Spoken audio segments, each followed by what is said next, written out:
हरे कृष्णा कृष्ण कृष्ण हरे हरे हरे राम राम राम हरे हरे।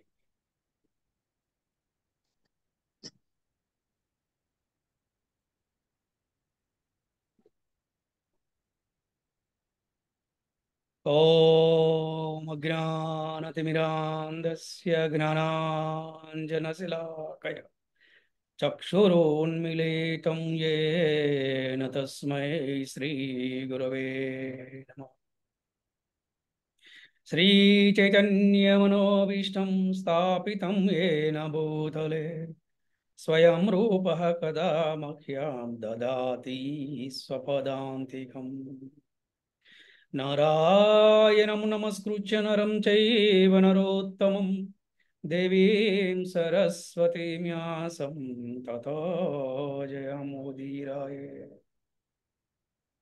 नष्टप्रायेषु अभद्रेषु नित्यं भागवत सेवया भगवती उत्तमश्लोके भक्तिरभवति नैष्ठुकी। कृष्णाय वासुदेवाय देवकी नंदनाय च नंदगोपकुमाराय गोविन्दाय नमो नमः। नमो विष्णुपदाय कृष्णप्रेष्ठाय भूतले श्रीमते भक्ति वेदांत स्वामिनिति नामिने। नमस्ते सरस्वती देवे गौरवाणी प्रचारिणे निर्विशेष शून्यवादी पाश्चात्यते सतारिणे। जय श्री कृष्ण चैतन्य प्रभु नित्यानंद श्री अद्वैत गदाधरा श्रीवासादि गौर भक्त वृंद। हरे कृष्णा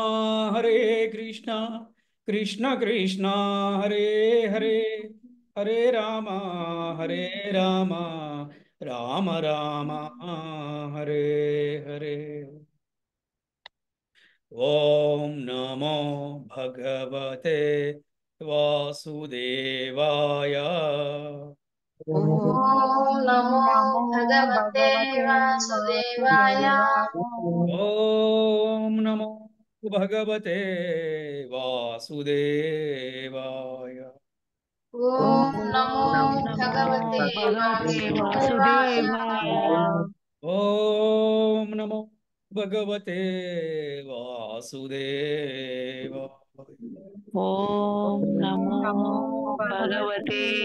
वासुदेवाय। హరే కృష్ణ. హరే కృష్ణ. ఈనాటి క్లాసుకి ఇచ్చేసినటువంటి భక్తులందరికీ కూడా ఆత్మీయ ఆహ్వానం పలుకుతున్నాము. హరే కృష్ణ. సో ఉద్ధవ గీత పార్ట్ హరే కృష్ణ. చెప్పుకుంటున్నాం. మరి నిన్న ఉద్ధవ గీత పార్ట్ 1 నిన్న మనం చెప్పుకున్నాము. మరి ఈ రోజున ఉద్ధవ గీత పార్ట్ 2 చెప్పుకుందాము.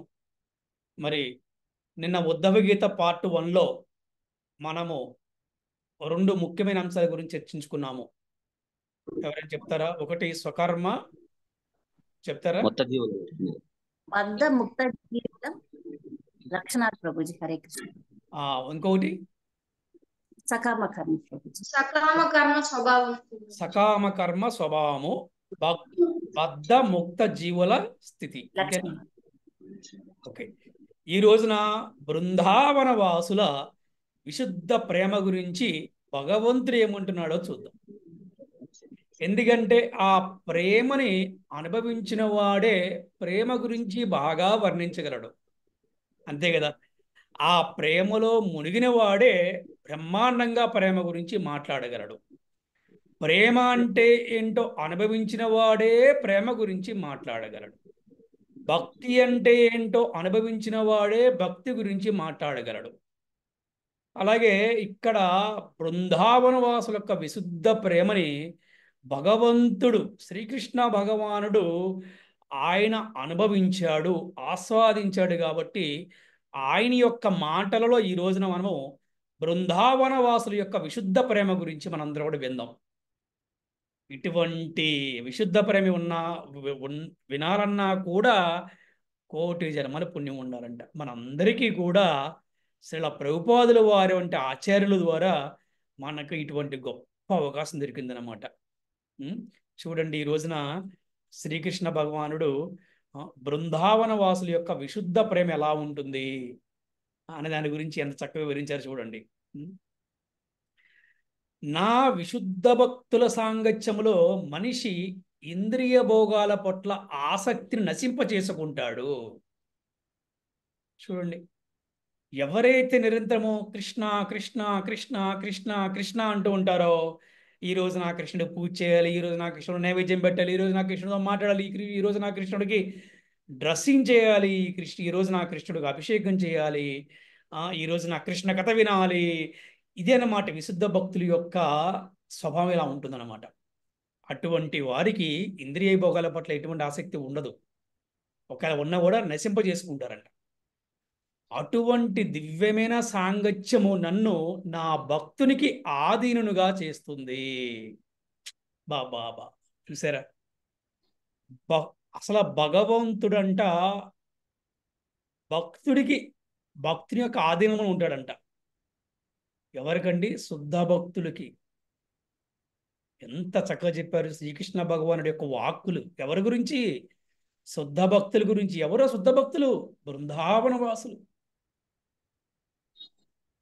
మనిషి ఎన్ని యజ్ఞాలు చేసినా, తాత్విక విశ్లేషణ చేసిన, తపస్సు చేసిన, సన్యాసము స్వీకరించిన, చెట్లు నాటించడము వంటి ప్రజోపకార కార్యాలు చేసిన, వ్రతాలు చేసిన, దేవతార్చనము చేసిన, మంత్ర సాధన చేసిన, తీర్థయాత్రలు చేసిన, ఎన్ని నియమ నిబంధనలు పాటించినా నన్ను ఆధీనును చేసుకోలేడు. చూసారా, అస్సలు అంటే ఎవరితో పోల్చాడు భగవంతుడు చూడండి. యజ్ఞాలు చేసేవాళ్ళు కానీ, తపస్సు చేసేవాళ్ళు కానీ, సన్యాసం స్వీకరించినా కానీ, ఎన్నెన్నో ప్రజలకి సామాజిక సేవ చేస్తూ ఉంటారు కదా, చారిటీ. అలా కానీ వ్రతాలు చేసేవాళ్ళు కానీ, దేవతలకు అర్చన చేసేవాళ్ళు కానీ, మంత్రసాధన చేసేవాళ్ళు కానీ, తీర్థయాత్రలు చేసినా కూడా కృష్ణుని ఎవరు కూడా ఆధీనం చేసుకోలేరంట. మరి ఎవరు చేసుకుంటారండి? గోపికలతో పాటు బృందావన వాసులైనటువంటి గోపులు అంటే గోపబాలురు, యమలార్జున వృక్షాల వంటి స్థావరాలు, అలాగే మృగాలు, లతలు, మొక్కలు వంటి మూఢబుద్ధి జీవులు, కాళీయుని వంటి నాగులు నా ఎడ అనన్యమైన ప్రేమచే సిద్ధిని పొందారు. ఎటువంటిదండి అనన్యమైన ప్రేమ అంటే? ఏం చెప్తున్నాడు శ్రీకృష్ణ భగవానుడు? అనన్యా చింతయంతో మాం ఏ జనా పర్యుపాసతే తేషాం నిత్యాభియుక్తానాం యోగక్షేమం వహామ్యహం. ఎవరైనా ఈ శ్లోకం అర్థం చెప్తారా? అలాగే ఈ శ్లోకం ఎన్నో అధ్యాయం ఎన్నో శ్లోకం చెప్పగలరా మన క్లాస్లో ఉన్నవాళ్ళు? 9వ అధ్యాయం 22వ శ్లోకం Guruji. Very good, very good. Ananya భక్తితో నన్ను ఆశ్రయించిన వారు వారికి ఉన్నవి సమకూర్చి వారికి లేనివి సంరక్షిస్తుంది. Very good. అలా ఉండాలి ట్రైనింగ్ అంటే.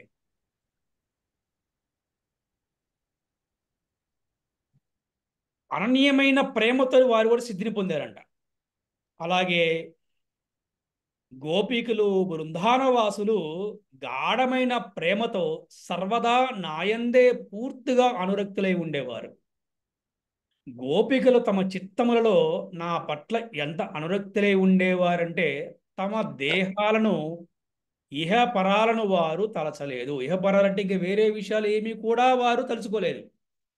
అంటే వాళ్ళ శరీరం గురించి కూడా ఎప్పుడు కూడా వాళ్ళు ఆలోచించనే లేదంట. అది విశుద్ధ భక్తుల యొక్క భావన అన్నమాట. అది విశుద్ధ భక్తుల యొక్క కృష్ణ ప్రేమ అంటే. అలాగే గురువుని అర్చిస్తూ స్థిరమైన బుద్ధితో ఏకాంత భక్తిని వృద్ధి చేసుకోవాలి. ఎవరండి? గురువుని అర్చిస్తూ స్థిరమైన బుద్ధితో ఏకాంత భక్తిని వృద్ధి చేసుకోవాలి. ఏకాంత భక్తి ఎప్పుడు వస్తుందండి అంటే గురువుని అర్చిస్తూ ఉంటే, గురువుని కీర్తిస్తూ ఉంటే, గురువుకి ప్రణాళన అర్పిస్తూ ఉంటే, గురువుకి శరణాగతి పొందితే స్థిరమైన బుద్ధి వస్తుందంట.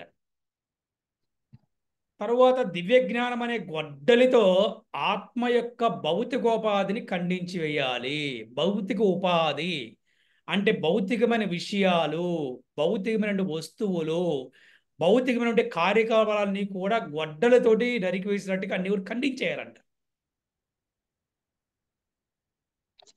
అలాగే దేవదేవుని అనుభూతము చేసుకున్న తర్వాత ఆ జ్ఞాన గొడ్డలను విడిచిపెట్టాలి.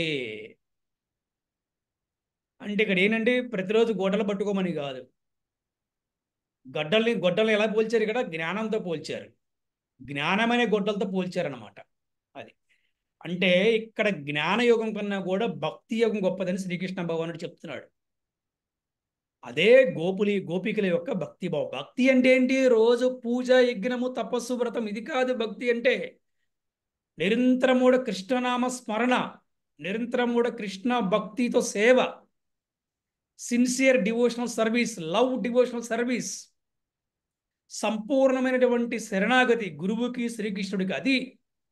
అది ప్రేమ భక్తి అంటే, అది భక్తి యోగం అంటే. ఈ విధంగా చెప్పారు శ్రీకృష్ణ భగవానుడు. బృందావన వాసులకు విశుద్ధ ప్రేమ ఎలా ఉంటుందో చెప్పారు. అంటే ఏంటి? ఈ ఒక్క అందరూ కూడా బృందావన వాసులని మనందరం కూడా ఆదర్శంగా తీసుకోవాలి.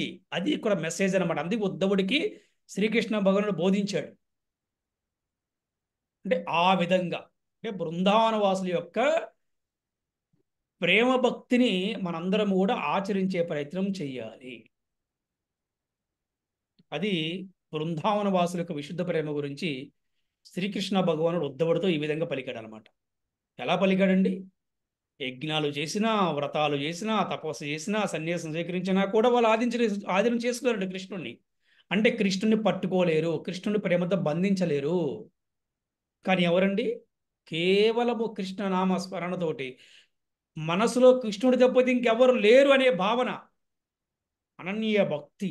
చూసారా, అనన్య భక్తి అంటే ఏంటి? నువ్వు తప్పితే నాకు ఇంకెవరు లేవు ఆయన, అదే. అంతేగాని సోమవారం ఒకరికి పూజ చేసి, మంగళవారం ఒకరు పూజ చేసి, బుధవారం ఒకరు పూజ చేసి, గురువారం ఒకరు పూజ చేసి, శుక్రవారం ఒకరికి, శనివారం ఒకరికి, ఆదివారం అవసరమైతే నేను అన్య మతస్థులు కూడా వెళ్ళిపోతారనుకుంటే దానివల్ల ఎవరు కూడా ఏకాంత భక్తి అనేది రాదు, స్థిరమైన బుద్ధి ఉండదు. ఇది ఈ రోజున మనకి శ్రీకృష్ణ భగవాన్ చెప్పారు. శ్రీ భగవాను వాచ అంటే శ్రీకృష్ణ భగవానుడు స్వయంగా ఉద్ధవుడికి బోధించినటువంటి బృందావన వాసుల విశుద్ధ ప్రేమ.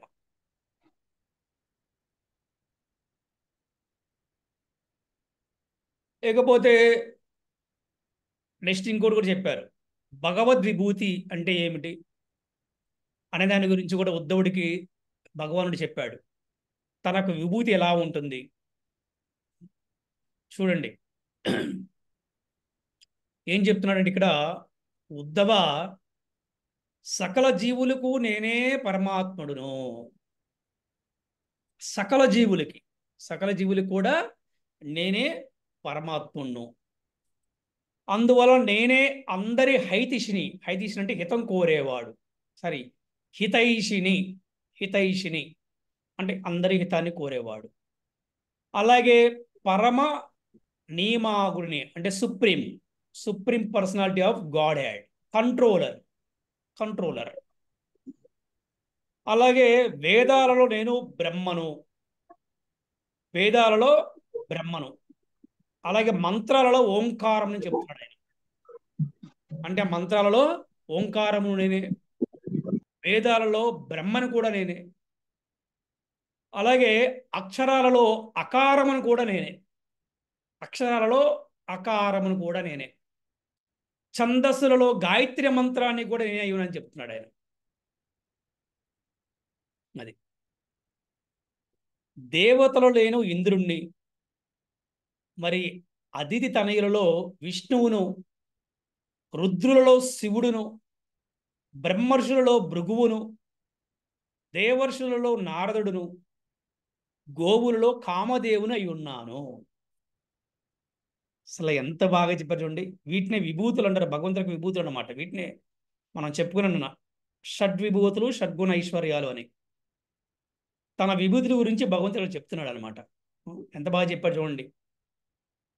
నెక్స్ట్ తీర్థాల గురించి చెప్పారు. మళ్ళీ ఇప్పుడు తీర్థములలో గంగానదిని, జల ఆశయాలలో సముద్రాన్ని, ఆయుధాలలో ధనస్సుని, ధనుర్ధారులలో శివుడిని నేనే. నివాస స్థానాలలో మేరు పర్వతాన్ని, దుర్గమ స్థానాలలో హిమాలయాన్ని, వృక్షాలలో అశ్వత్థ వృక్షాన్ని, ఔషధులలో యవధాన్యాన్ని నేను అయి ఉన్నాను. ఎవరన్నా విన్నారా? యవధాన్యం అంటే ఏ ధాన్యం? ఎవరన్నా చెప్పగలరా? భూమి మీద మొట్టమొదటి ధాన్యం అది. మీకు హింట్ ఇస్తున్నా, భూమి మీద పండినటువంటి మొట్టమొదటి ధాన్యం అది. ఎవరైనా చెప్పగలరా మన క్లాస్లో?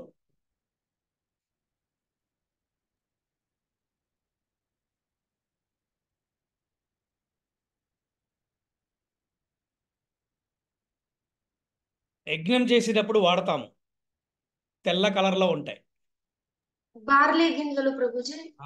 చెప్తుంది పద్మావతి, ఎందుకంటే యజ్ఞం చేసి చూస్తుంటది కదా, అందుకని చెప్పింది అనమాట. ఇస్ కరెక్ట్, బార్లీ గింజలు.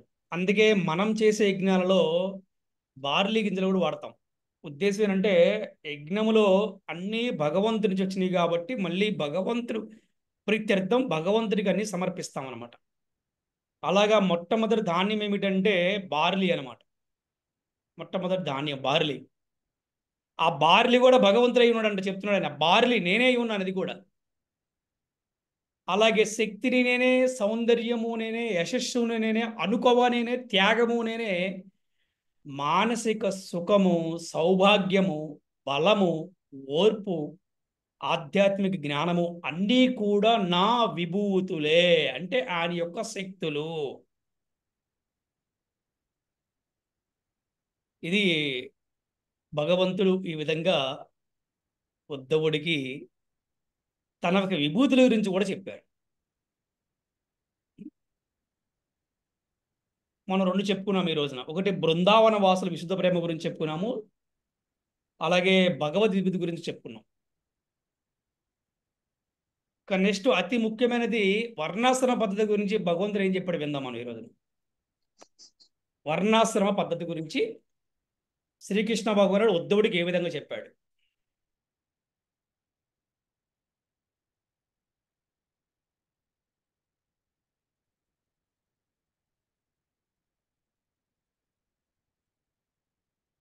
శాంతి, ఇంద్రియ నిగ్రహము, తపస్సు మొదలైన లక్షణాలు బ్రాహ్మణుల గుణాలు. తేజస్సు, శారీరక బలము, సంకల్పము, శౌర్యము ఇవన్నీ కూడా క్షత్రియుల యొక్క గుణాలు. అలాగే వేద నాగరికత యందు శ్రద్ధ, దానశీలత, బ్రాహ్మణులకు సేవ వంటివి వైశ్యుల యొక్క గుణాలు. బ్రాహ్మణులను, గోవులను, దేవతలను, పూజనీయులను సేవించడం అనేవి శూద్రుల గుణాలు.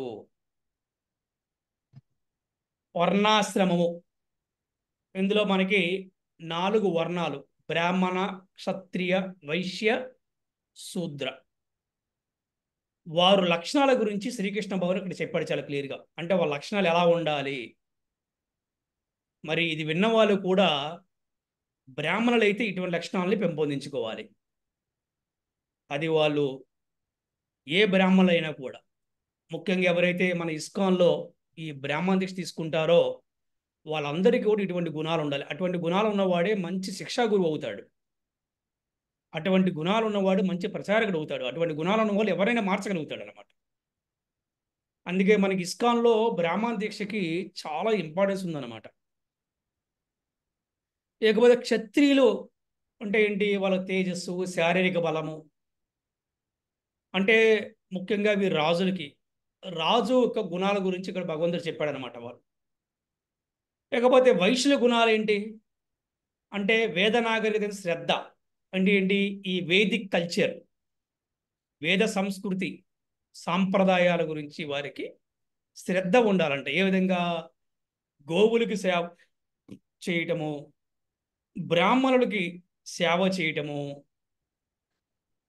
అలాగే సాధువులకి సేవ చేయటము, అలాగే దానము చేయటము. ఎందుకంటే వ్యాపారం చేస్తారు కాబట్టి వాళ్ళకి దగ్గర డబ్బు ఉంటుంది కాబట్టి, డబ్బు ఉన్నవాడే దానం చేయగలడు, అందరూ దానం చేయలేరు కదా. సో ఆ విధంగా వైశ్యుల యొక్క లక్షణాలు కూడా చెప్పారు ఇక్కడ భగవంతుడు. ఇకపోతే మరి శూద్రులు కూడా ఏం చెప్పారంటే, శూద్రుల్ని కూడా ఎవరు తక్కువగా చూడవలసిన అవసరం లేదు. శూద్రులు కూడా మంచి సేవనిచ్చారు. బ్రాహ్మణులకి, గోవులకి, వారు దేవతలకు, అలాగే పూజనీయులు. పూజనీయులు అంటే ఎవరు? ముఖ్యంగా ఆ సమాజంలో సాధువులు, గురుస్థానంలో ఉన్నవారు, వీళ్ళందరూ కూడా పూజనీయులు. వారికి వీరు సేవించడం అనేవి శూద్రుల గుణాలంట. అయితే ఏ యుగములో అయినా కూడా శూద్రుడు కూడా డైరెక్ట్గా బ్రాహ్మణుడు అవ్వచ్చు. ఎలాగా? పుట్టుకతో శూద్రుడు అయినప్పుడు కూడా అతను సంస్కారంతో బ్రాహ్మణుడు అవ్వచ్చు అని మనకు శాస్త్రం చెప్తుంది. అలాగే మనకి వాల్మీకి మహర్షి అలాగే అయ్యాడు మనం కనుక చూస్తే. అలాగే విశ్వామిత్రుడు క్షత్రియుడు, కానీ అతను సంస్కారంతో ఆయన బ్రాహ్మణత్వాన్ని స్వీకరించాడు. ఆయనే రాముడికి గురువుగా మనం చూసాం. అలాగా ఈ ఈ కలికాలంలో కూడా ఎవరైనా కూడా, వారు ఎటువంటి కుటుంబం పుట్టిన వారైనా కూడా, ముఖ్యంగా ఈ కలికాలంలో యుగధర్మమైనటువంటి హరినామాన్ని జపం చేస్తూ ఒక ప్రామాణికమైన గురువుని ఆశ్రయించి వారి దగ్గర మంత్రదీక్ష తీసుకొని వారి గనక సాధన చేస్తే వారు కూడా మంచి వైష్ణవ బ్రాహ్మణుడు అవ్వవచ్చు అని మన శాస్త్రం చెప్తుందన్నమాట. అంతేగాని నేను శూద్రుని కాబట్టి నేను దేనికి పనికిరాను అని అనుకోవాల్సిన అవసరం లేదు. నేను వైశ్యుని కాబట్టి నేను ఇలాగే ఉండాలని అనుకోవాల్సిన అవసరం లేదు. నేను క్షత్రియుని కాబట్టి ఇలా అనుకోవాల్సిన అవసరం లేదు.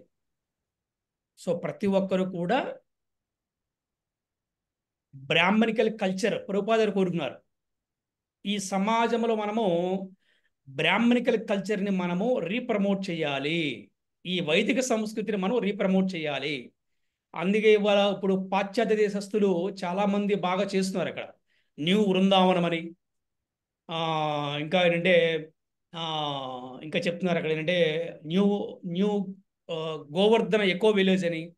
ఇలాంటివన్నీ మన వైష్ణవంతుడు చేస్తున్నారు అన్నమాట. ఎందుకంటే వైదిక సంస్కృతి, ఈ వైదిక సాంప్రదాయం అనేది చాలా చాలా ఇంపార్టెంట్. దానివల్లనే సమాజం ఎప్పుడైనా బాగుంటుంది. ఈ వైదిక సంస్కృతి వల్లే సమాజం బాగుంటుంది. ఈ వైదిక సంస్కృతి బాగుండాలి అంటే వర్ణాశ్రమ పద్ధతి ఉండాలి. వర్ణాశ్రమ పద్ధతి ఉందనుకోండి, అప్పుడు ఇవన్నీ కూడా బాగుంటాయి అన్నమాట. ఎందుకంటే వర్ణాశ్రమ పద్ధతి గురించి శ్రీకృష్ణ భగవానుడు ఉద్ధవుడికి ఈ విధంగా ఆయన బోధించారనమాట. ఇకపోతే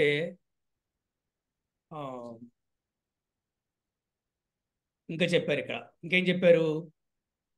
అపరిశుభ్రత, వంచన, దొంగతనము, వ్యర్థమైన జగడము, శ్రద్ధ లేకపోవడము, కామము, కోపము, అత్యాస అనేవి వర్ణాశ్రమ పద్ధతికి బయట ఉండేవారి స్వభావాలు.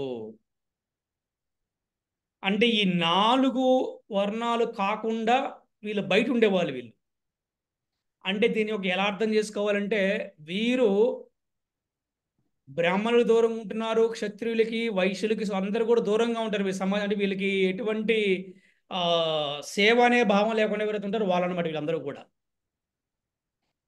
అలాగే అహింస, సత్యము, నీతి, అన్యుల సుఖ సంక్షేమ వాంఛ, కామ, క్రోధ, లోభ రాహిత్యం అనేవి సర్వవర్ణాల జనుల ధర్మాలు అంటే ఇవన్నీ కూడా. అది అన్యుల అంటే వాడు ఎవడో తెలియదు, వాడి సుఖం గురించి ప్రయత్నిస్తూ ఉంటారనమాట. ఒక సామెత ఉంటుందన్నమాట, మనల్ని ఎవరైతే ప్రేమిస్తారో వాళ్ళని పట్టించుకోము, మనం వెళ్ళి ఎవరినో ప్రేమిస్తాం, వాడు మోసపోతాడు అనమాట. దీన్ని అన్యుల సుఖ సంక్షేమ వాంఛ అంటారనమాట. అది నిజంగా అది ప్రేమ కాదు, అది వ్యామోహం అనమాట. అలా ఉంటుంది. ఇకపోతే ఇంకొక విషయం చాలా చక్కగా చెప్పారు ఇక్కడ. గాయత్రీ మంత్ర దీక్ష ద్వారా ద్విజత్వాన్ని పొంది గురువుని సేవించాలి. ద్విజత్వం అంటే ఏంటంటే బ్రాహ్మణత్వం అని అర్థం అనమాట. గాయత్రీ మంత్ర దీక్ష ద్వారా ద్విజత్వాన్ని పొంది గురువుని సేవించాలి అని చెప్తున్నారు. ఎందుకు గాయత్రీ మంత్ర దీక్ష అంటే, ఆ వ్యక్తి యొక్క శరీరాన్ని, మనసుని, సర్వేంద్రియాలని కూడా శుద్ధిపరుస్తుంది గాయత్రీ మంత్రం యొక్క శక్తి. అందుకనే బ్రాహ్మణులకి, క్షత్రియులకి, వైశ్యులకి అలాగే ఈ కలికాలములు ఈ కలియుగములో వైష్ణవులకి ఈ యొక్క యజ్ఞోపవీత ధారణ చేసి వారు గాయత్రి మంత్రాన్ని 3 పూటలా కూడా జపిస్తారు. దాన్నే సంధ్యావందనం అంటారనమాట. అందుకే చూడండి, ఉపనయన సంస్కారం అంటారు. 10 సంవత్సరాలు వచ్చిన ఒక బాలుడికి ఉపనయన సంస్కారం చేసి తద్వారా వాడిని ఒక గురువు దగ్గరికి పంపించి వారికి విద్య నేర్పిస్తారు ఆ బాలుడికి. ఎందుకంటే అతను ఏ విధంగా ఈ సంధ్యావందనం చేయాలి అంటే, ఎందుకు సంధ్యావందనం అంటే, త్రిసంధ్య వేళలో ఎవరైతే గురువుని భగవంతుని స్మరిస్తారో వాడి దగ్గరికి ఎటువంటి మాయ రాదు, వచ్చినా కూడా మాయ నిలబడదు. అటువంటి వారి దగ్గరికి కష్టము దరిచేరదు, కష్టం వచ్చిన నిలబడదు అనమాట. అంత శక్తి ఉంటుందంట ఈ యొక్క గాయత్రి మంత్రానికి, అంత శక్తి ఉంటుంది సంధ్యావందనానికి. అందుకనే ప్రతి ఒక్క బాలుడి కూడా మన సనాతన ధర్మం ప్రకారం, వైదిక సంస్కృతి ప్రకారము ఉపనయన సంస్కారం చేయాలని చెప్తారనమాట. కానీ దురదృష్టవశాస్తు ఏంటంటే, ఇప్పుడు పెళ్లికి ముందు ఇది చేయాలి కాబట్టి ఫార్మాలిటీగా కొన్ని కుటుంబాలలో దానికి ఒడుగు అని పేరు పెట్టుకొని ఆ మెల్లో జందెం వేసి పెళ్లి చేస్తున్నారనమాట. సో అది కరెక్ట్ అయిన పద్ధతి కాదనమాట. అందుకని ఒక్కసారి యజ్ఞోపవీతం ధరించామంటే తప్పకుండా కూడా త్రిసంధ్య వేళలో గాయత్రి మంత్రాన్ని తప్పకుండా జపించాలి. అది కూడా గురువు దగ్గర నుంచి తీసుకోవాలి. ఏదో అప్పుడు ఆ పెళ్లిలో వచ్చినప్పుడు ఏదో ఒక అర్చకుడి ద్వారా అప్పటికప్పుడు యజ్ఞోపవీతం చేసుకుంటాం కాదనమాట. గురువు దగ్గర నుంచి చక్కగా గాయత్రి మంత్ర దీక్షను స్వీకరించి యజ్ఞోపవీతం ధరించి వారి యొక్క మార్గదర్శకంతో, వారి యొక్క సలహాలతో, సూచనతో, వారి యొక్క ఆశీర్వచన బలంతో అతను గాయత్రి మంత్రాన్ని జపించాలి. అది ప్రస్తుతం మన ఇస్కాన్ టెంపుల్లో మన బ్రాహ్మణ దీక్ష తీసుకున్నటువంటి వైష్ణవులు అందరూ కూడా చేస్తూ ఉంటారు అదే విధంగా చక్కగా. ఇది గాయత్రి మంత్రం యొక్క ఉద్దేశం అనమాట. అంతేగాని ఏదో చూడటానికి బాగుంటుంది కాబట్టి నేను బ్రాహ్మణుని చెప్పుకుంటానికి, నేను క్షత్రియుని చెప్పుకుంటాను, నేను వైష్ణవుని చెప్పుకుంటాం కోసం, ఏదో అలంకరణ కోసం వేసుకుంటాం వల్ల నష్టమే కానీ లాభం మాత్రం ఉండదు. ఇది గాయత్రి మంత్ర దీక్ష ద్వారా ద్విజత్వాన్ని పొంది గురువుని సేవించాలని చెప్తున్నారన్నమాట. అలాగే ఆచార్యుని నన్నుగానే తెలుసుకోవాలని చెప్తున్నాడు శ్రీకృష్ణ భగవానుడు ఉద్ధవుడికి. అంటే ఆచార్యుడు ఎవరంటే, ఆచార్యుని కూడా నేనేం చెప్తున్నాడు ఆయన. ఎందుకంటే ఆచార్యుడు అంటే గురువు ఎవరంటే భగవంతుడి యొక్క శక్తే గురువు అనమాట. అందుకే చెప్పుకున్నాం కదా మనం, ఎవరండి మనకి ఆది గురువు చెప్పండి మన క్లాసులో ఎవరైనా? శ్రీకృష్ణ భగవానుడు ప్రభుజీ. ఇంకా బలరాముడు. ఎస్, మనకి బలరాముడు. అలాగే భగవంతుడి యొక్క ప్రధాన అంశ ఎవరు? బలరాముడు. అంటే భగవంతుడు గురువు ద్వారా ఈ సమస్త మానవాళి కూడా మేలు చేయాలనుకుంటున్నాడు. భగవంతుడు గురువు ద్వారా ఈ మానవ సమాజంలో వైదిక సంస్కృతి సాంప్రదాయాన్ని పునరుద్ధరించాలనుకుంటున్నాడు. అందుకని గురువుకి మన శాస్త్రాల్లో ప్రధానమైనటువంటి ఒక స్థానాన్ని కల్పించారు ఈ ముఖ్యంగా భగవంతుడు అనమాట. అందుకని ఆచార్యుడు ఎవరంటే, there is no difference between guru and Krishna. గుర్తుపెట్టుకోవాలి, there is no difference between guru and Krishna. గురువు కృష్ణుడితో సమానంగా పూజనీయుడు అని చెప్తున్నారు శాస్త్రం అనమాట. There is no difference between Krishna and Balarama, there is no difference between Radha and Krishna. ఇది తెలుసుకోవాలి. అందుకని గురువుని మనలాగానే ఆయన కూడా బట్టేసుకున్నాడు కదండి, మనలాగానే కష్టాలు పడుతున్నాడు కదండి, మనలాగానే ఆయన కూడా ఆరోగ్యం బాగాలేదండి, ఏముందిలేండి అని అనుకోకూడదంట. అలా అనుకున్నా కూడా అపరాధం వచ్చేస్తుందంట. ఎందుకంటే మనలాగా ఉంటేనే కదా, అతను మనలో ఉంటేనే కదా మనకు కూడా జ్ఞానాన్ని బోధించగలడు, మన గురించి తెలుస్తూ ఉంటుంది. అర్జునుడిని కృష్ణుడు ఏ విధంగా ఉద్ధరించాడు? కృష్ణుడు ఏమైనా భగవంతుల్లా కనిపించాడు ప్రతిరోజు అర్జునుడికి? భగవంతులా చెప్తే ఎవరైనా వింటారా? ఏదో నాకు కల వచ్చిందిలే, మాయపడుతుందని చెప్పి అనుకుంటారు. కానీ కృష్ణుడు ఏం చేశాడు? అర్జునుడితో స్నేహం చేశాడు, వాళ్ళతో కలిసి ఉన్నాడు. కొన్నిసార్లు వాళ్ళు అవమానించిన ఆటకథం చేసినా కూడా భరించాడు. ఎందుకంటే నిత్యం వారితో కలిసి ఉండటం వల్ల ఏమవుతుందంటే వారికి అన్నీ కూడా సరిచేసి వారిని మంచి మార్గంలో తీసుకెళ్ళాలి. కాబట్టి కృష్ణుడు అర్జునుడిని సెలెక్ట్ చేసుకున్నాడు. అలాగే మన ఈ బయట మానవ సమాజంలో కూడా మనం ఎంచుకున్న గురువు గారికి ఆరోగ్యం బాగలేకపోవచ్చు, లేకపోతే ఆయనకి ఆర్థికమైన ఇబ్బందులు ఉండవచ్చు. అలాగే ఆయన మనలాగానే మాట్లాడుతూ ఉండొచ్చు, మనలాగానే ప్రసాదాలు తీసుకుండొచ్చు. అంత మాత్రాన్ని ఆయన గురువు కాదని ఎవరు కూడా అనుకోకూడదు. ఇది చాలా చాలా ఇంపార్టెంట్ విషయం అన్నమాట. ఆయన ఏం పాపం చేశాడు అందుకే ఆయనకి ఆరోగ్యం బాగలేదు, ఇటువంటి ఎప్పుడు కూడా అనకూడదు. వైష్ణవుని కానీ గురువుని కానీ ఎవరిని కూడా అనకూడదంట. అంటే కనుక ఆ పాపం వీళ్ళకి వచ్చేస్తుంది. ఇది అందుకని ఆచార్యుడు ఎవరంటే భగవంతుడి యొక్క శక్తే అని తెలుసుకోవాలని చెప్పేసి శ్రీకృష్ణ భగవానుడు ఉద్ధవుడికి ఈ విధంగా బోధిస్తున్నాడు అనమాట. అంటే ఉద్ధవుడికే కాదండి, ఉద్ధవుని కేంద్రంగా పెట్టుకొని సమస్త మానవాళికి కూడా భగవంతుడు ఈ విధంగా బోధిస్తున్నాడు. దీన్నే ఉద్ధవ గీత అన్నారనమాట. అలాగే ఇక్కడ ఆయనను సామాన్య వ్యక్తిగా తలచకూడదు, చాలా క్లియర్గా చెప్పారు చూడండి. ఆయనను సామాన్య వ్యక్తిగా తలచకూడదు. ఆయన అంటే ఎవరు? గురువుని. అలాగే గురువు పట్ల అసూయ చూపించవద్దు. వస్తుంది, ఎవరికి వస్తుంది అసూయ అంటే? ఎవరైతే గురువు అని పిలుస్తారో కానీ సాధన చేయరు. సాధన చేయకపోతే ఏమవుతుంది? హృదయం కల్మషం అయిపోతుంది, ఆటోమేటిక్ అసూయ పెరిగిపోతుంది. గురువు అని పిలుస్తారు, గురువు చెప్పిన ఆదేశాలను పాటించరు, ఆటోమేటిక్ అతనికి ఏమవుతుంది? లోపల అహంకారం వచ్చేస్తుంది అనమాట. ఈ విధంగా పడిపోయిన వాళ్ళు చాలా మంది ఉంటారు సమాజంలో. భక్తి చేస్తూ ఉంటారు కానీ భక్తుల వారు వాళ్ళకి పరిపూర్ణమైనటువంటి జ్ఞానం ఉండదు అనమాట. ఇది చాలా ప్రమాదం. అందుకని ఎట్టి పరిస్థితుల్లో కూడా గురువు పట్ల అసూయ చూపించవద్దు. ఇంకేం చెప్పాడు? గురువు అంట సర్వదేవమయుడు అని చెప్పారు. చూసారా? గురువు ఎవరండి? సర్వదేవమయుడు. ఎందుకు చెప్పారు తెలుసా?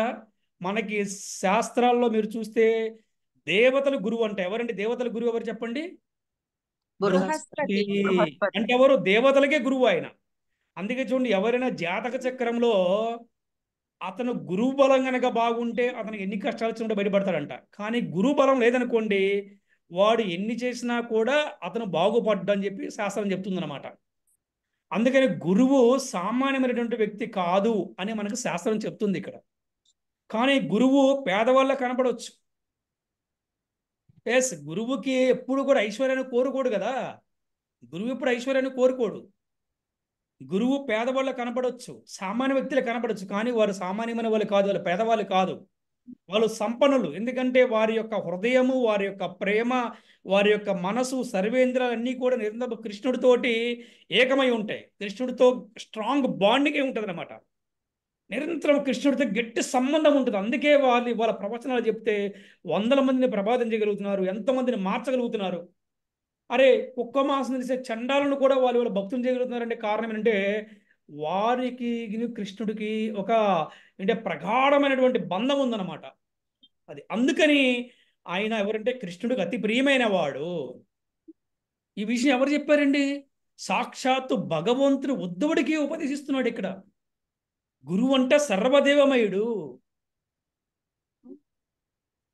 అలాగే గృహ బాధ్యతలను స్వీకరించడం ద్వారా నన్ను ఆరాధించే గృహస్థ భక్తుడు ఇంటిలోనే ఉండవచ్చంట. అప్ప చూడండి ఎంత బాగా చెప్పారో. ఎవరికైతే సందేహాలు ఉన్నాయో, నేను ఇంట్లో ఉంటే భక్తి చేయలేనండి, పెళ్లి చేసుకుంటే భక్తి చేయలేనండి, నా భార్య నాకు అడ్డొస్తుంది విడాకులు ఇస్తానండి, నా భర్త నాకు అడ్డొస్తున్నాడు విడాకులు ఇస్తానండి అని ఎవరైతే అనుకుంటున్నారో వాళ్ళందరికీ శ్రీకృష్ణ భగవాన్ చక్కగా చూపించేటువంటి ఇక్కడ గృహ బాధ్యతలను స్వీకరించడం ద్వారా నన్ను ఆరాధించే గృహస్థ భక్తుడు ఇంట్లోనే ఉండొచ్చంట. చూడండి. అలాగే తీర్థస్థానానికి కూడా పోవచ్చు. లేదా బాధ్యతాయుతుడైన పుత్రుడు గనక ఉంటే సన్యాసం తీసుకోవచ్చు. అంటే ఎలా అండి?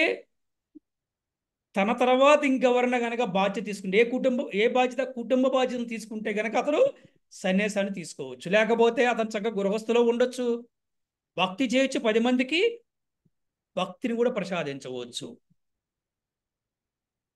మనకి ఇస్కాన్లో చాలామంది తెలుసు సన్యాసం తీసుకున్న మహారాజులే దీక్షలు ఇస్తూ ఉంటారని. కరెక్టేనా? అవును ప్రభుజీ. కానీ మన ఇస్కాన్లో గృహస్థ దీక్ష గురువులు ఉన్నారు. మీకు ఎంతమంది తెలుసు చెప్పండి? మీకు ఎవరికైనా తెలిసే విషయము? తెలియదా? తెలియదు ప్రభుజీ. ఉన్నారు. గృహస్థులు దీక్ష ఇస్తారని తెలుసు కానీ ప్రభు పేర్లు అయితే తెలియదు ప్రభు. ఎస్, గృహస్థ దీక్ష గురువులు ఉన్నారు. క్రతు హీజ్ హోలీనెస్ క్రతు ప్రభు అంటారనమాట. ఆయన ప్రభుపాద శిష్యుడు. ఆయన ఢిల్లీ టెంపుల్కి ప్రెసిడెంట్. ప్రతి సంవత్సరం బృందావనం వస్తారు. వారి వ్యాస పూజ కొన్ని వేల మంది వస్తారు. ఆయన వ్యాస పూజ చేయడానికి ఆయనకి ఎంతమంది శిష్యులు అంతమంది శిష్యులు అన్నమాట. ఆయన గృహస్థ గురువు. ఎక్కడికి వెళ్ళినా కూడా పత్నితో వెళ్తారు. ఇద్దరు కూడా ప్రభుపాదుల శిష్యులు. వాళ్ళిద్దరు కూడా భార్యాభర్తలు చూడటానికి చాలా చక్కగా ఉంటారు. ఇద్దరు వైట్ అండ్ వైట్ డ్రెస్ వేస్తారు. ఏంటి, నాకు వారితోటి 3 సార్లు ఆ బృందావనంలో సాంగత్యం దొరికింది వాళ్ళతోటి. హరి బోల్ హరి ఆ, బోల్ ప్రభు. నాకు అనిపించింది, అరే ఏంటి ఏంటి అంటే ఇన్ని అపోహలు ఉన్నాయంటే, బయట భక్తుల్లో ఎన్ని అపోహలు ఉన్నాయంటే, అంటే వైట్ డ్రెస్ వేసుకున్నవాడు అంటే వైట్ డ్రెస్ వేసుకున్న వాళ్ళ, కాషాయం వేసుకున్న వాళ్ళు గొప్ప, లేకపోతే మిన్న అనే ఒక రకమైన ఎన్నో సందేహాలు. కాదు. మనము ఎక్కడ ఏ ఆశ్రమంలో ఉన్నా కూడా మనకి కేంద్రం ఏంటంటే, మన భగవంతుని కేంద్రం పెట్టుకుని మనం జీవిస్తున్నామా లేదా, మన భగవన్నామం జపిస్తున్నామా లేదా, మనం భక్తి చేస్తూ 10 మందికి భక్తినిస్తున్నామా లేదా అనే భావనలో ఉండాలి. అదే భక్తి యొక్క ఉద్దేశం అన్నమాట. అయితే వారి యొక్క వ్యక్తిగత అనుభవం, కొంతమందికి గృహంలో ఉండలేరు, వారు బ్రహ్మచర్యాన్ని స్వీకరిస్తారు. మంచిదే, వాట్ ఈస్ రాంగ్. కొంతమంది వివాహం చేసుకొని సంతానం కలిగిన తర్వాత వాళ్ళ ఇంట్లో ఉండలేక సన్యాసాన్ని స్వీకరిస్తారు. మంచిది. అది ఒక్కొక్కరికి ఒక్కో రకమైన వ్యక్తిగతమైనటువంటి ఎక్స్పీరియన్స్. అది అందరికీ సమానమైన స్థాయిలో ఎవరు ఉండరు. అందరికీ సమానమైనటువంటి అనుభవాలు ఉండవు. నా అనుభవం ఒకలా ఉంటుంది, ఇంకోరి అనుభవం ఒకలా ఉంటుంది అన్నమాట. అది అందుకని ఇక్కడ మనం ఏం తెలుసుకోవాలంటే, ఇక్కడ శ్రీకృష్ణ భగవానుడు చెప్తున్నాడు, గృహములో ఉండి కూడా నన్ను ఆరాధించే గృహస్థ భక్తుడు ఇంటిలో కూడా ఉండవచ్చు. సో ఈ విధంగా మనము ఈ రోజున బృందావన వాసుల యొక్క విశుద్ధ ప్రేమ, అలాగే భగవద్ విభూతి, అలాగే వర్ణాశ్రమ పద్ధతి గురించి ఈరోజు మనం తెలుసుకున్నాము. హరే కృష్ణ కృష్ణ కృష్ణ హరే హరే, హరే రామ రామ రామ హరే హరే. శ్రీల ప్రభుపాదికి జై, శ్రీల గురుదేవ్కి జై. హరే కృష్ణ. సో ఈరోజు మనము ఉద్ధవ గీత పార్ట్ 2 చెప్పుకున్నాము. ఈరోజు జరిగిన క్లాస్లో, ఈ క్లాస్ ద్వారా మనం ఈరోజు ఏం తెలుసుకున్నాము అని ఎవరైనా చెప్పడానికి ప్రయత్నించవచ్చు. హరే కృష్ణ ప్రభుజీ, హాస్పిటల్కి వెళ్ళాల్సి వస్తుంది, క్లాస్ నుంచి బయటకు వెళ్ళిపోతున్నా Prabhuji. Okay Mataji, no problem, వెళ్ళండి మాతాజీ. హరే కృష్ణ. చేసినా ఏ యాగాలు చేసినా, ఎన్ని పవిత్రమైన కార్యక్రమాలు చేసినప్పటికీ కూడా భక్తి అనేది లేకపోతే వాళ్ళు పవిత్రత చెందరు. భక్తి అనేది చాలా ఇంపార్టెంట్. భక్తి యోగానికి ఒక ప్రాధాన్యత అనేది ఇక్కడ ఇవ్వడం జరిగింది. అట్లానే వర్ణాశ్రమ ధర్మాల గురించి తెలియజేస్తూ, ఏ వర్ణంలో ఉన్నవారైనా సరే భక్తి గనక ఉంటే వాళ్ళు వర్ణం మారిపోద్ది. శూద్రుడైనా, క్షత్రియుడైనా, వైశ్యుడైనా సరే భక్తి గనక చేసుకోగలిగితే, గురువు యొక్క సాంగత్యంలో గురువు యొక్క శరణాగతి పొంది భగవద్భక్తి కనుక చేసుకుంటే వాళ్ళు బ్రాహ్మణుడుగా కూడా తీర్చిదిద్దబడటానికి అవకాశం ఉంది. అట్లానే సునక మాంసం తినే మా వ్యక్తి అయినా కూడా, చల్లాని చండాళ్ళు అయినా సరే ఈ కలియుగ ధర్మమైన హరే కృష్ణ మహామంత్ర జపం చేసి వాళ్ళు బ్రాహ్మణుడుగా కూడా తీర్చిదిద్దబడవచ్చు అనేది ఒకటి తెలుసుకున్నాను. నెక్స్ట్, గురువు యొక్క ప్రాధాన్యత, గురువు యొక్క ఇంపార్టెన్స్ ఏంటి. గురువు బాధ్యంగా లేకపోతే ఎవరు కూడా భక్తిలో ముందుకు వెళ్ళలేరు. గురువుకు శరణాగతి పొందంది వాళ్ళు భక్తి మార్గంలోకి రావడానికి అవకాశం లేదని శ్రీకృష్ణ భగవానుడే మనకి ఎన్నో రకాలుగా చూపించడం, ఆయన్ని కూడా గురువు కూడా ఆశ్రయించి జ్ఞానం నేర్చుకోవడం కూడా ఇంతకుముందు మనం కూడా తెలుసుకున్నాం. సో గురువుకి శరణాగతి అనేది ఎలా పొందాలి, ఏ వర్ణం కూడా చూడాలి అనేది ఒకటి కొన్ని పాయింట్లు మనకు అర్థమైంది. తర్వాత గాయత్రి మంత్రం గురించి కూడా మీరు ఎక్స్ప్లెయిన్ చేశారు. గాయత్రి మంత్రం యొక్క చేయటం వల్ల వచ్చే ఉపయోగాలు ఏంది, అసలు ఏ స్థానం వాళ్ళు గాయత్రి యంత్రం చేయాలి. ఆ గాయత్రి ఇప్పుడున్న పరిస్థితుల్లో ఈ కలియుగం ఏంటంటే, జనరల్ గా కొన్ని వర్ణాల వారు ఈ పెళ్లి సమయాలు ఒక సంస్కారంగా తీసుకుంటారు, కానీ దాన్ని సీరియస్నెస్ గా తీసుకోవట్లా. కానీ చెప్తారు, గాయత్రి ఇచ్చే రోజు వాళ్ళు చెప్తారు, బ్రాహ్మణులు చెప్తారు, ఇది మీరు త్రిసంధ్యలు చేయాలయ్యా అని. కానీ అక్కడ ఉన్న పరిస్థితులు ఏంటంటే, ఈ ఫోటోగ్రఫీల వలన, ఈ బహుమతులు, ఈ చుట్టాలు, ఈ గోల్లో ఆ ముక్కలు చెవికి వెళ్ళటల్లా. అందువల్ల ఏంటంటే, ఏదో ఒక థ్రెడ్ వేసుకోవడమే కానీ దాన్ని పర్టికులర్ గా చేసే వాళ్ళు అనేది ఎక్కువగా కనబడతలేదు. నాకు తెలిసి 1.5% 1% ఉన్నారేమో కూడా తెలియకపోవచ్చు, ఉండకపోవచ్చు కూడా. ప్రాక్టికల్ గా నేను తీసుకున్నానే కానీ దాన్ని అంత సీరియస్ గా చేయలేదు. కానీ మధ్యలో అనుకోకుండా గాయత్రి జపం చేయడం అనేది జరిగింది. ఇంకొక కారణాల వల్ల గాయత్రి జపం చేశాం. మనం ఇస్కాన్తో పరిచయం కాకముందు గాయత్రి చేశాము. గాయత్రి చేయటం వల్ల ఏమో కానీ నాకు మళ్ళీ ఇస్కాన్తో పరిచయం ఏర్పడటం, మళ్ళీ ఈ రూట్లో రావడం జరిగింది అని అనిపించింది నాకు. అట్లానే త్రిసంధ్యల్లో చేయడం కూడా నేను చేయలేకపోయా. మొన్న మా పిల్లల వివాహం జరిగినప్పుడు పంతులు గారు చెప్పినప్పుడు నేను మా పిల్లలకు కూడా చెప్పా, కానీ వాస్తవంగా నేను చేయలేదు. కానీ వాళ్ళకి చెప్పా, ఈ రోజు నుంచి మీరు గాయత్రి తీసుకున్నారు, తప్పనిసరిగా త్రిసంధ్యల్లో చేయాలి, కనీసం ఒక పూటలో చేయడం చెప్పాను. కొద్ది రోజులైతే నేను ఫాలోఅప్ చేశాను, కానీ నేను తర్వాత చేయలేకపోయా. కానీ మొన్న మీరు ఈ బ్రాహ్మణ దీక్ష గురించి మేము మీతో మాట్లాడినప్పుడు మీరు ఇచ్చిన సలహా ప్రకారం ఆ రోజు నుంచి మళ్ళీ నేను ద్విసంధ్యలలో గాయత్రి చేస్తున్నాను. దానివల్ల మార్పు అనేది కనబడింది. అది మాత్రం గాయత్రి యొక్క ఉపయోగం ఏందో మనకు అర్థమైపోయింది. వెరీ గుడ్, హరి బోల్. అదే చెప్తున్నా. నెక్స్ట్ ఏంటంటే గురువుని ఏ విధంగా చూడాలి? ఒక సామాన్య వ్యక్తిగా కనుక మన గురువుని చూస్తే అది ఒక పెద్ద అపరాధం అయింది. ఆయన యొక్క వేషధారణలోనూ వాటిని చూసి మనం ఎలాంటి మాటలు అనేది మన నోట్లో నుంచి వ్యతిరేక భావంతో మాటలు అనేది రాకూడదు. వేషధారణకి ఇంపార్టెన్స్ లేదు. గురువు దగ్గరకు వచ్చినప్పుడు శిష్యుడిగా వేషధారణకి అది ఇంపార్టెన్స్ లేదు. ఆయన దగ్గర నుంచి మనం ఏ జ్ఞానం నేర్చుకుంటున్నామో, మన జ్ఞానం నేర్చుకోవటం వల్ల భక్తి మార్గంలో అడుగు ముందుకెళ్తున్నామా లేదని చూడాలి. కానీ ఆయన ఏ బట్టలు వేసుకున్నాడు, మాసినయా, చిరిగిపోయినయా, ఆహారం ఎలా తీసుకున్నా, అవన్నీ మనం చూడకూడదు. ఇంకా అవకాశం ఉంటే మనం చూడాల్సింది ఏంటంటే ప్రసాదం పెడతానికి ప్రయత్నం చేయాలి, ఇంకా మనమే ప్రయత్నం చేయొచ్చు. ఇబ్బంది సేవ చేయాలి, సేవ చేయాలి చేయాలి. కానీ ఎందుకున్న ఈయనకి అనేది మనం క్వశ్చన్ చేయకూడదు అని నాకు అనిపించింది ప్రభు.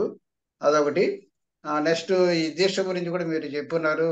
సన్యాసి దీక్ష తీసుకునే వాళ్ళ దీక్ష ఇవ్వాల్సిన అవసరం లేదు, గృహస్థులు కూడా దీక్షను ఇవ్వచ్చు అని ఢిల్లీలో ఉన్నట్టు ఆ ప్రభు గురించి కూడా మీరు ఎక్స్ప్లెయిన్ చేశారు. సో అది మాకు ఇంతవరకు అంటే విన్నాము, కానీ ఆ పేరు తెలియదు మాకు. మీ ద్వారా మేము అది కూడా తెలుసుకోగలిగాము. సో మొట్టమొదటి టోటల్ ఏంటంటే భగవద్భక్తులు అవ్వాలి. అది లేదు నువ్వు ఏమి చేసినా ఉపయోగం లేదు. గురువు శరణాగతి పొందాలి. ఈ రెండు మానవుని జీవితంలో ఇంపార్టెంట్. ఇంక ఇది కాకుండా నువ్వు ఎన్ని కార్యక్రమాలు చేసినా, ఎంత జ్ఞానం వచ్చినా, వైరాగ్యం వచ్చినా, ఏది వచ్చినా సరే అవన్నీ టెంపరీ. పూర్తి శరణాగతి గురువు దగ్గర ఉండాలి, భగవంతుడికి శ్రీకృష్ణ భగవానికి శరణాగతి పొంది భక్తి మార్గంలో ఉండాలి. ఈ రెండు వెరీ వెరీ ఇంపార్టెంట్ అని దీన్ని బట్టి నాకు కొద్దిగా అర్థమైంది. హరే కృష్ణ. హరే కృష్ణ ప్రభు, చాలా బాగా చెప్పారు. Very good. హరే కృష్ణ. హరే కృష్ణ ప్రభుజీ. హరే కృష్ణ ప్రభు.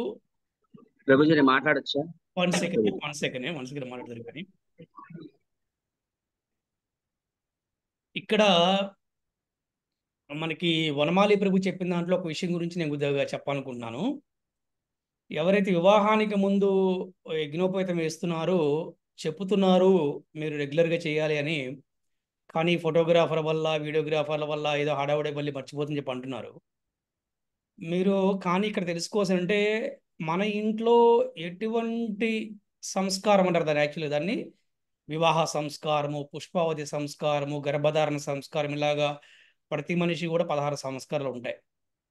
ఏ సంస్కారమైన ముందు వాళ్ళ కుల గురువు కూర్చోబెట్టి అన్నీ కూడా వివరంగా చెప్తాడు, ఒక ప్రాపర్ ట్రైనింగ్ ఇస్తాడు. వివాహం అంటే ఏమిటి, వివాహ వ్యవస్థ అంటే ఏమిటి, ఈ వివాహం పసుపు కొట్టిన దగ్గర నుంచి మళ్ళీ వివాహం అయ్యేంత వరకు ఎటువంటి నియమ నిబంధనలు పాటించాలి, ఎవరితో మాట్లాడాలి, ఎవరితో మాట్లాడకూడదు, ఏమి చేయాలి, ఏమి చేయకూడదు, ఎటువంటి ఆహారం తీసుకోవాలి, ఇవన్నీ కూడా ఒక మంచిగా కుల గురువు ఒకప్పుడు ఉండేవాళ్ళు. ప్రతి కులానికి ఒక గురువు ఉండేవాడు అనమాట, కుల గురువు చెప్పేవాడు.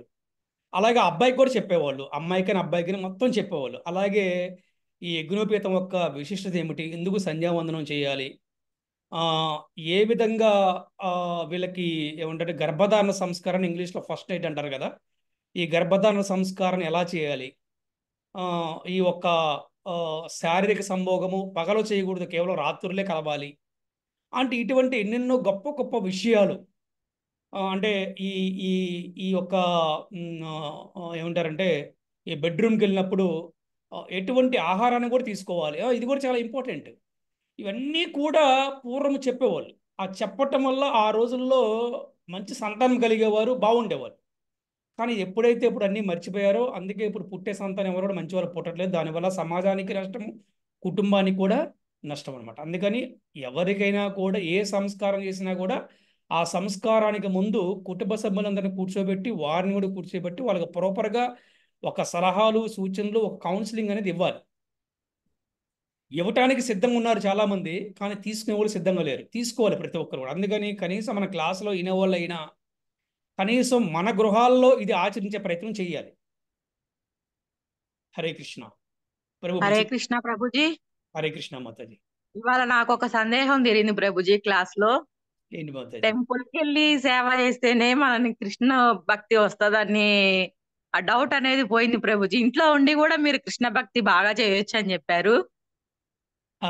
కానీ కొంతమంది మాత్రం లేదు, టెంపుల్ కి వెళ్ళి సేవ చేస్తేనే మనకి కృష్ణ భక్తి ఎక్కువ వస్తది అన్న ఫీలింగ్ లో కూడా ఉన్నారు ప్రభుజీ. ఓకే. అయితే ఇంట్లో అందరూ సహకరించాలి కదా ప్రభుజీ. Yes Mataji, yes Mataji. అందుకే ఇవాళ నాకు ఒక డౌట్ పోయింది ప్రభుజీ మీరు చెప్పిన దాని వల్ల. ఇంట్లో ఉండి కూడా బాగా భక్తి చేయొచ్చు అని చెప్పని.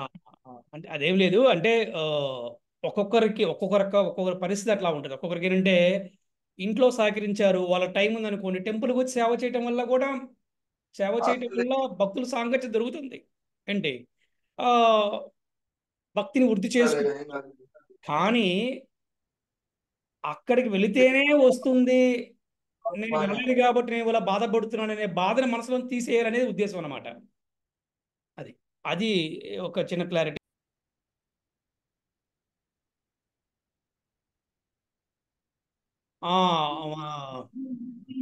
చాలా వెయిట్ చేస్తున్నారు ప్రభు, స్టార్ట్ చేయండి ప్రభు. హరే కృష్ణ ప్రభుజీ, నాకు కొంచెం బయటికి వెళ్ళే పని ఉంది ప్రభుజీ. నేను చెప్పండి.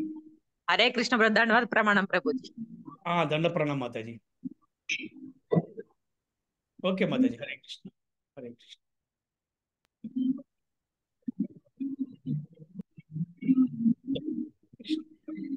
హరే కృష్ణ ప్రభుజీ, మాట్లాడచ్చా ప్రభుజీ? హ్యాపీగా. హరే కృష్ణ. ఈ రోజు క్లాస్ లో ఉద్ధవ గీతలో నిన్న సకామ కర్మ, భక్తుడి లక్షణాలు, ముక్తాత్మజీవి లక్షణాలు చెప్పారు. ఈ రోజు బృందావన వాసులు ఏ విధంగా శ్రీకృష్ణుని ప్రేమించారు అనే దాని మీద సబ్జెక్ట్ చెప్పారు. బృందావన వాసులు ఎలా చెప్పారంటే, వాళ్ళు ఇహపరాలను మర్చిపోయి శ్రీకృష్ణుడికి నిరంతరం జపిస్తూ, ధ్యానిస్తూ, వాళ్ళ నామ రూప గుణనీలాలను కీర్తిస్తూ ఉన్నారు. శ్రీకృష్ణుడు పొద్దున్నే చద్దిమూటతో బృందావనానికి వెళ్ళినప్పుడు మళ్ళీ ఎప్పుడు వస్తాడా అని నిరంతరం ఆయన ధ్యానంలోనే గడుపుతూ, ఎప్పుడు ఆయన్నే సేవిస్తూ, ఆ భర్త, ఆ పిల్లలయ్యి, అత్తగారు, మామగారు, అల్లుడి అందరినీ మర్చిపోయి ఎప్పుడు నిరంతరం శ్రీకృష్ణుని నామ రూప గుణనీలాలనే కీర్తిస్తుంటారు. అందుకని శ్రీకృష్ణుడికి బృందావన వాసులు అంటే ఎంతో ఇష్టం.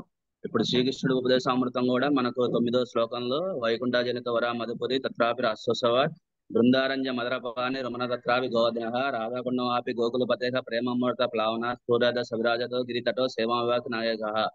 నాకు వైకుంఠం కన్నా, నేను మధురలో పుట్టా కాబట్టి మధుర ఇష్టం. మధుర కన్నా బృందారణ్యంలో పెరిగా కాబట్టి బృందారణ్యం ఇష్టం. బృందారణ్యం కన్నా నాకు గోవర్ధనగిరి పర్వతం దగ్గర ఎక్కువ గోవుల్ని మేపా కాబట్టి గోవర్ధనగిరి పర్వతం ఇష్టం.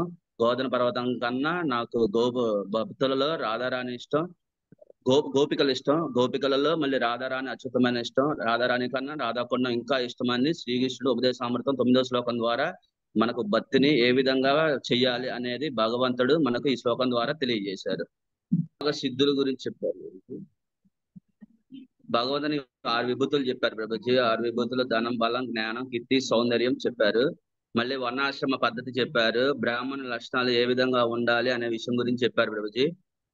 బ్రాహ్మణ లక్షణాలు బహిరాహిత్యం ఉండాలి, అసూయరాహిత్యం, ఇతరుల దోషములు ఎన్నుకున్నట, గౌరవాంశ లేకున్నట, దయా, దానం, ధైర్యం, దృఢ నిశ్చయం, సత్యం, సరళత్వం, శాంతి, శుచిత్వం, సిగ్గు, తపస్సు, తేజస్సు, త్యాగం, క్రోధం, లోభం, మృదుత్వం, క్షమాగుణం, అహింస, ఆధ్యాత్మిక జ్ఞాన సముపార్జన, ఆత్మ నిగ్రహం, యజ్ఞాచరణం, వేదాధ్యయనం, పవిత్రత ఇలాంటి మొన్న కూడా 66 లక్షణాలు ఎవరి దగ్గర అయితే ఉంటాయో అటువంటి వారు బ్రాహ్మణులు అవడానికి యోగ్యత అవుతారు.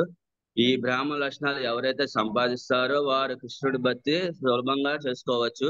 ఎవరైతే గురు పరంపర నుండి వచ్చిన బ్రాహ్మణ గురువు గారిని ఆశ్రయించి వారిని శ్రద్ధతో, భక్తితో, వినయంతో సేవించి వారికి అనుకూలంగా ఎవరైతే సేవలు చేస్తారో కృష్ణుని పాత్రుడికి అనుగ్రహం అవుతారు. అలాగే వాళ్ళు గోలోకానికి వెళ్తారనడంలో ఏమాత్రం సందేహం లేదు. భగవత్ సేవలో మనం ఏ కొద్దిపాటి సేవను ఉపయోగించినా అది మనిషికి ఎంతో దివ్యమైన లాభాన్ని చేకూరుస్తుంది. కృష్ణ భక్తి భావనలో చేసే భక్తి యొక్క సేవ ఎంత ఉదాత్తమైందంటే తెలిసి చేసినా తెలియక చేసినా కొద్దిపాటి సేవ అయినా మనిషికి అది మహోన్నతమైన లాభాన్ని చేకూరుస్తుంది.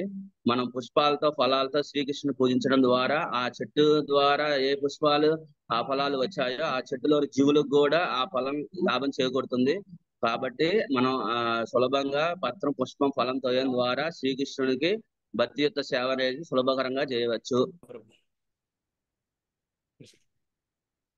ప్రభుజీ, ఈరోజు మొత్తం బృందావన మన ఉద్ధవ గీత సెకండ్ పార్ట్ లో మొత్తం ఒక 3 parts లో మీరు చెప్పారు ప్రభుజీ. ఈరోజు క్లాసు బృందావన వాసుల విశుద్ధ ప్రేమ, తర్వాత భగవత్ విభూతి, తర్వాత వర్ణాశ్రమ ధర్మము, తర్వాత చివరిలో వచ్చేసి గురువు యొక్క విశిష్టత గురించి చెప్పారు ప్రభుజీ.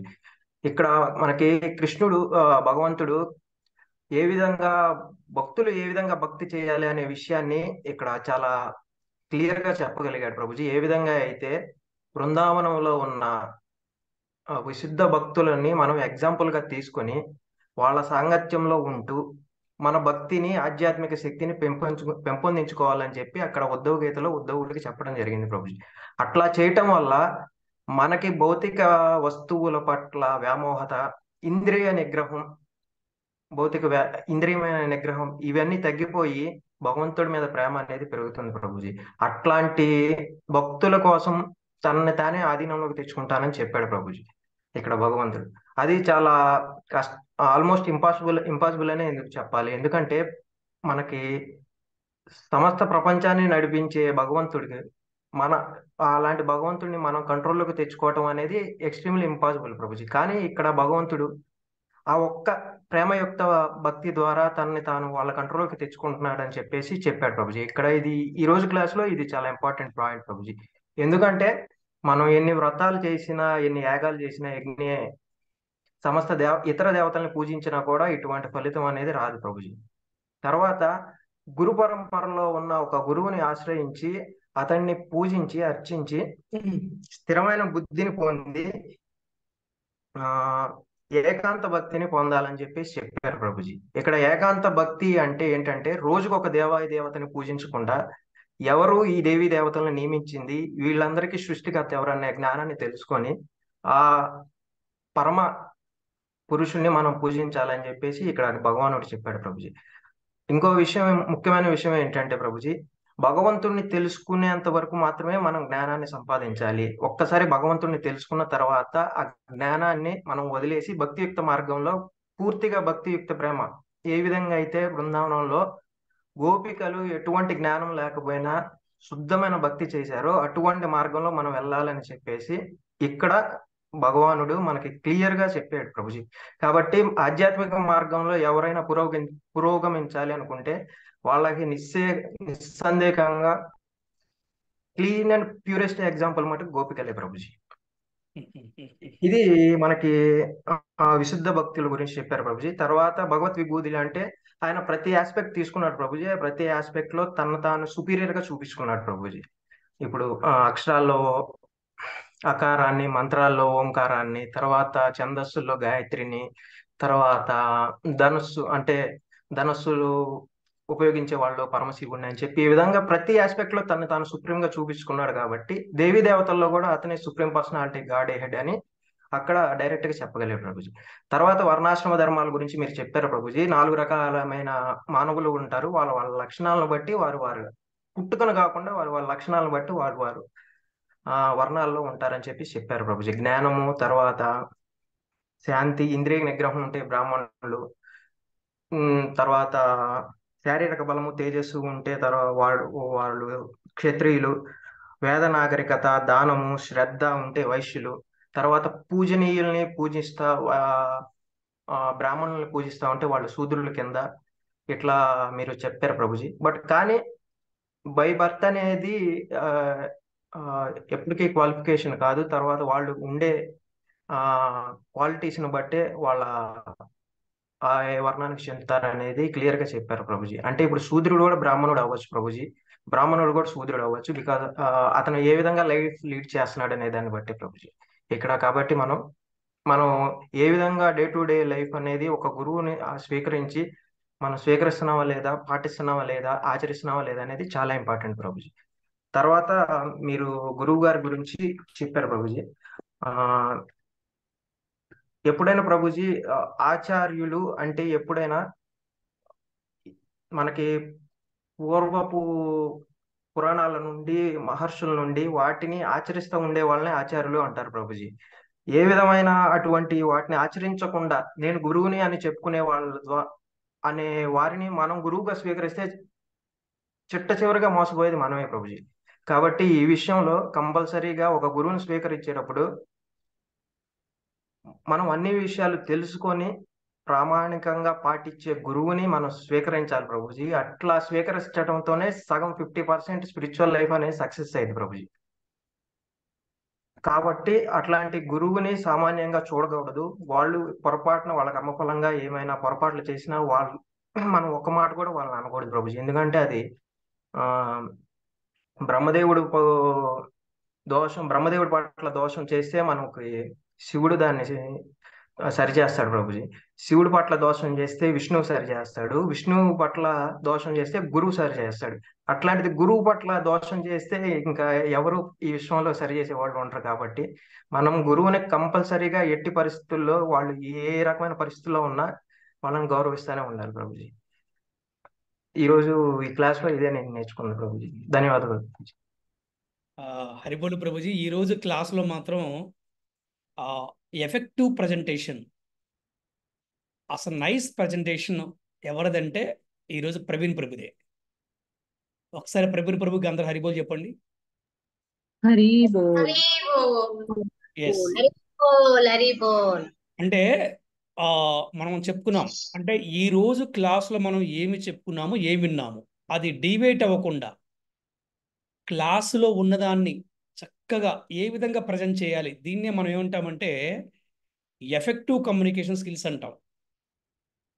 ఒక ప్రచారం చేయాలన్నా, ఒక పబ్లిక్లో మనం మాట్లాడాలన్నా, మనం సమాజంలో ఇప్పుడున్న పరిస్థితుల్లో మనం సక్సెస్ కావాలన్నా కూడా ఎఫెక్టివ్ కమ్యూనికేషన్స్ ఉన్న వాళ్ళే సక్సెస్ అవుతారు. అంటే ఎంతవరకు అంతవరకే మాట్లాడతాం, ఎంత అవసరమైతే అంతవరకే ప్రజెంటేషన్ ఇవ్వటం, ఎంత టైం ఉంటే ఆ టైంలోనే ప్రజెంటేషన్ ఇవ్వటం. ఐఎమ్ సో హ్యాపీ ప్రవీణ్, మీలో ఆ స్కిల్స్ ఉన్నాయి. Okay, I really appreciate you Praveen. Hare Krishna.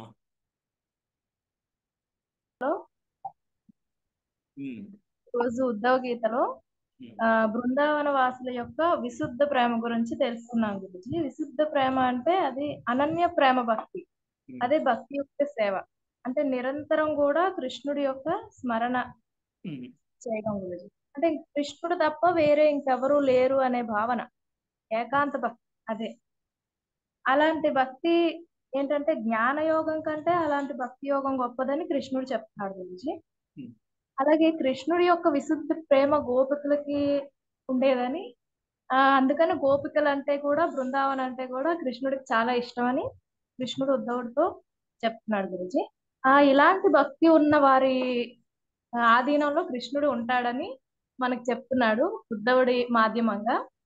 ఇలాంటి కృష్ణుడు ఆధీనంలో ఉండడం అనేది ఎన్ని యజ్ఞాలు చేసినా, తపస్సులు చేసినా, ప్రజాసేవలు, వ్రతాలు, అర్చనలు, తీర్థయాత్రలు, చివరికి సన్యాసం తీసుకున్నా గానీ కృష్ణుడిని మన ఆధీనంలో చేసుకోవడం అనేది అది ఇంపాసిబుల్ గురుజీ. అలాంటిది కేవలం విశుద్ధ ప్రేమ ద్వారా, అంటే భక్తియుక్త సేవ ద్వారానే జరుగుతుంది అని కృష్ణుడు ఉద్ధవుడు మాధ్యమంగా మనందరికి బోధిస్తున్నాడు గురుజీ. ఈ విషయం చాలా నచ్చింది గురుజీ. అలాగే ఈరోజు ఇదంతా, ఈ ప్రాసెస్ అంతా జరగాలంటే మొట్టమొదటిగా మనం గురువుని శరణాగతి పొందితే స్థిరమైన భక్తి వస్తుంది. దానివల్ల మనం మెటీరియల్ థింగ్స్ నుంచి బయటపడవచ్చు. తద్వారా మనం కృష్ణ యొక్క భక్తిని పెంపొందించుకొని, ఈ భక్తి యొక్క సేవని పెంపొందించుకొని తద్వారా గోలోకాన్ని చేరుకోవచ్చు అని చెప్పి తెలుసుకున్న గురించి. అలాగే ఈ రోజు భగవంతుడి యొక్క విభూతుల గురించి కూడా తెలుసుకున్న గురించి. సకల జీవులలో పరమాత్ముడు భగవంతుడే, అలాగే హితుడు కోరుకునేవాడు కూడా భగవంతుడే, భగవంతుడే సుప్రీం పర్సనాలిటీ. ఇలా అన్ని తెలుసుకున్నాం గురుజీ. ఓంకారం, దేవతలలో ఇంద్రుడు, రుద్రులలో శివుడు, గోవులలో కామధేనువుడు, ఆదిత్యులలో సూర్యుడు, తీర్థ స్థానాలలో గంగా, అలా తెలుసుకున్నాం గురించి విభూతుల గురించి. అలాగే ఈరోజు వర్ణాశ్రమ పద్ధతుల గురించి కూడా తెలుసుకున్నాం గురించి. యాక్చువల్ గా వర్ణాశ్రమ పద్ధతి అనేవి వర్ణాలు 4 ఉన్నప్పటికీ కూడా అహింస, సేవ, ప్రేమ ఇలాంటి సత్వగుణాలు అన్ని వర్ణాల వారికి ఉండవలసిన క్వాలిటీస్ గురించి. యాక్చువల్ గా ఈ వర్ణాలలో బ్రాహ్మణ గుణం, బ్రాహ్మణులు, క్షత్రియులు, వైశ్యులు, శూద్రులు ఇలా 4 వర్ణాలు ఉన్నప్పటికీ బ్రాహ్మణులకు ఉండవలసిన గుణాలు శాంతి, ఇంద్రియ నిగ్రహం, తపస్సు, దయ, క్షమాగుణం వంటివి. అలాగే క్షత్రియుడికి ఉండవలసిన గుణాలు తేజస్సు, సంకల్పము, శౌర్యము, బలము ఇలాంటివి ఉండవలసినవని తెలుసుకున్నాం గురుజీ. అలాగే వైశ్యులకి వేదాల పట్ల శ్రద్ధ, గోవుల సేవ, సాధువుల సేవ, దానశీలత, బ్రాహ్మణుల యొక్క సేవ ఇట్లాంటివి చేయాలని, ఇట్లాంటి గుణాలు వైశ్యులకు ఉండాలని. అలాగే శూద్రులకి బ్రాహ్మణులు, గోవులు, దేవతలు, సాధువులు, పూజనీయులందరూ లైక్ గురువులు అలాంటి వారి పట్ల సేవ చేసుకుంటూ ఉండాలని, వారి గుణాలు ఆ విధంగా ఉండాలని తెలుసుకున్న గురించి. యాక్చువల్ గా అపరిశుభ్రత, దొంగతనం, కోపం, అత్యాశ లాంటి నెగిటివ్, హింస ఇలాంటి గుణాలు ఉన్న వాళ్ళు ఈ 4 వర్ణాల్లో దేనికి సంబంధించిన వాళ్ళు కారని అది కూడా తెలుసుకున్న గురించి. అలాగే ఏ వర్ణంలో పుట్టిన వారైనా సరే బ్రాహ్మణుడు అవ్వచ్చని, మంచి సంస్కారంతో ఒక పరంపరలో ఉన్నటువంటి గురువుని ఆశ్రయం తీసుకొని శరణాగతి పొంది దీక్ష తీసుకొని వైష్ణవ బ్రాహ్మణుడిగా మారవచ్చని కూడా తెలుసుకున్న గురించి. అలాగే అలా మారిన వారు గాయత్రి మంత్ర దీక్ష తీసుకున్న వాళ్ళు సంధ్యావందనం చేస్తూ తప్పకుండా త్రిసంధ్యా వేళల్లో గురువుని, భగవంతుడిని స్మరణ చేసుకుంటూ ధ్యానం చేసుకుంటూ ఇట్లా భక్తియుక్త సేవ చేసుకోవడం వల్ల గోలోకాన్ని చేరుకుంటారని కూడా తెలుసుకున్నాం గురించి. అలాగే మనం గురువుని ఒక సామాన్య వ్యక్తిగా చూడకూడదని సాక్షాత్తు కృష్ణ భగవానుడే ఉద్ధవుని మాధ్యంగా మనకు చెప్తున్నాడు గురించి. గురువు అంటే సర్వదేవమయుడు. అలాగే గురువు కృష్ణుడికి అత్యంత ప్రియమైన వాడు అని చెప్పి కృష్ణుడు ఉద్ధవుడికి చెప్తున్నాడు గురించి. అలాగే ఈ రోజు కృష్ణుడు ఉద్ధవుడితో ఇంకో విషయం చెప్పాడు గురించి. గృహస్థులు ఇబ్బందిగా ఉండేవారు ఇంట్లోనే ఉండి కూడా కృష్ణుడిని ఆరాధించుకోవచ్చు. ఒకవేళ ఎవరైనా కుటుంబ బాధ్యతలు తీసుకోవాల్సిన వాళ్ళు ఉంటే అప్పుడు సన్యాసం తీసుకొని భక్తిలో ముందుకెళ్ళొచ్చు. తప్పేం లేదు. గృహస్థ ఆశ్రమంలో ఉండి కూడా భక్తి చేసుకోవచ్చు. ఈరోజు కృష్ణుడు ఉద్ధవుడితో చెప్తున్నాడు గురుజీ. హరే కృష్ణ గురుజీ. చాలా బాగా చెప్పారు. హరే కృష్ణ. హరే కృష్ణ హరే కృష్ణ కృష్ణ హరే కృష్ణ కృష్ణ హరే కృష్ణ హరే హరే రామ హరే రామ హరే రామ రామ రామ రామ హరే రామ హరే హరే కృష్ణ హరే హరే కృష్ణ కృష్ణ హరే హరే హరే కృష్ణ కృష్ణ హరే హరే రామ హరే హరే రామ హరే రామ రామ హరే హరే హరే రామ రామ హరే రామ కృష్ణ హరే కృష్ణ హరే కృష్ణ కృష్ణ కృష్ణ హరే హరే కృష్ణ హరే కృష్ణ రామ హరే రామ రామ రామ హరే హరే హరే రామ రామ రామ హరే వాంఛాకల్పతరుభ్యశ్చ కృపా సింధుభ్య ఏవ చ పతితానాం పావనేభ్యో వైష్ణవేభ్యో నమో. అనంతకోటి వైష్ణవ భక్త బృందకి జై. శ్రీల ప్రభుపాదకి జై. శ్రీల గురుదేవుకి జై. సమస్త భక్త బృందకి జై. హరి జై. హరి హరి హరి బోల్. हरे कृष्णा प्रभु जी, थैंक यू प्रभु, दंडवत प्रणाम प्रभु जी। హరే కృష్ణ. దండవత్ ప్రణామం. హరే హరే కృష్ణ కృష్ణ ప్రభు. ధన్యవాద క్లాస్ ప్రణామం. చాలా బాగుంది. ధన్యవాద ప్రణామం. హరే కృష్ణ మతే దండవత్ ప్రణామం. కృష్ణ ప్రభుజీ దండవత్ ప్రణామములు. హరే కృష్ణ మతే దండవత్ ప్రణామం మతేజీ. హరే కృష్ణ. హరే కృష్ణ ప్రభుజీ. దండవత్ ప్రణామం. హరే కృష్ణ మతేజీ. దండవత్ ప్రణామం మాతాజీ. హరే కృష్ణ ప్రభుజీ దండవత్ ప్రణామములు. హరే కృష్ణ మతే దండవత్ ప్రణామం మాతాజీ. హరే కృష్ణ.